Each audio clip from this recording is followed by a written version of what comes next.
I després, bàsicament, és que haurem de despenjar la peça, l'haurem de desinflar una miqueta, perquè si no, no ho aconseguirem. Aquesta forma? Però en principi es plega longitudinalment, és a dir, pel costat llarg.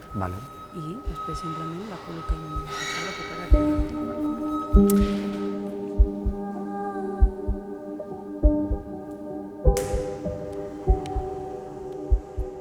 La raó per la qual el mur d'ònix és un inflable respon a tot un procés de recerca sobre la història d'aquest pavelló i com es va reconstruir.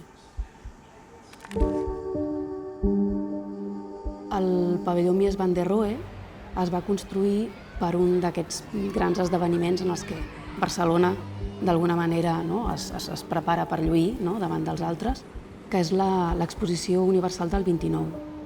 A l'any 30 el pavelló ja es va desmuntar, els materials es van reaprofitar per altres coses, diguem que tots els elements es van dispersar, i d'aquí la raó de ser del mur d'ònix, perquè finalment el treball de reconstrucció es va haver de fer, que ja això no és fins als anys 80, sobretot a partir de fotografies molt restringides, perquè el propi Mies van der Rohe volia tenir molt control sobre aquesta peça arquitectònica. En aquest sentit, el mur d'ònix seria com una mena de comentari una mica humorístic sobre el fet que el pavelló, per com es va reconstruir, en certa mesura és una fotografia plena d'aire, inflada.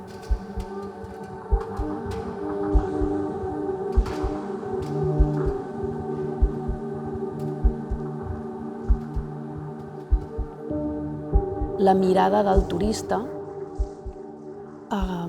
com un subjecte contemporani, tots som turistes, tots en algun moment som turistes. I em sembla molt, molt interessant el que succeeix en l'experiència del turista, com es relaciona amb allò que veu. Perquè el turista està enganxat, està buscant sempre aquest instant memorable. Per mi això és una configuració fenomenològica. L'instant memorable, com a present, sempre està buit. És una experiència que està com suspesa entre dos moments que sí que estan carregats de sentit, que són el projecte, el projecte del viatge, el projecte de voler anar a veure alguna cosa icònica, i després el relat que ve a posteriori, moltes vegades mediat per les fotografies que fan els turistes, els vídeos, que és el que permet disfrutar, gaudir l'experiència retrospectivament. Però em sembla que és molt interessant que el moment en si, en realitat, està com buit en si mateix. I que depèn d'aquestes dues altres dimensions, del que ve abans i del que ve després.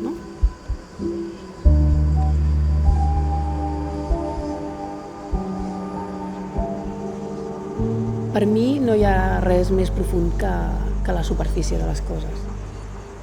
Moltes de les meves indagacions parteixen d'aquí, de com la veu, de com la història, de com la imatge és com si diguéssim el lloc en el que acaben quallant precisament aquestes configuracions formals que són les que acaben donant sentit a la nostra vida. Cuando veáis el micro avisad. Está aquí, está Aquí. ahí. Vale.